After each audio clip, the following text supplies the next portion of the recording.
Wanted person nga dunay patong-patong nga kaso sa Sultan Kudarat, Maguindanao del Norte. Nakaikya sa pagsilbi og warrant of arrest sa CIDG Bar. 13 ka miyembro sa grupo sa sospek gidakop. Dugang detalye sa report ni Tony Humamil.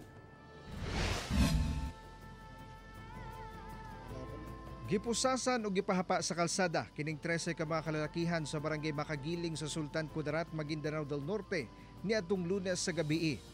Nakuha gikan kanila ang nagkadaiyang armas sama sa 5.56 rifle o caliber 45 pistol ug mga buhing bala.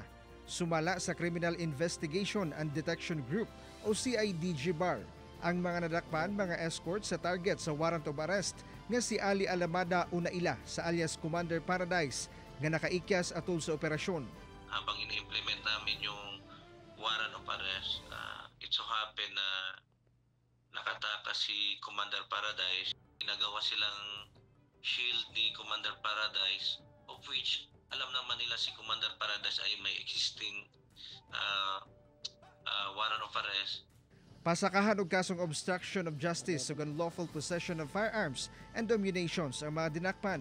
Sumala sa CIDG Bar, dunay patong-patong nga kaso si Commander Paradise sama sa kidnapping and serious illegal detention, destructive arson ug attempted murder. Nakaikyas kini atol sa pagsilbi og warrant of arrest gamit ang usa ka bata nga gihimo matud pa niining human shield. Busa gawas sa maong mga kaso, posible kunong madugangan pa kini.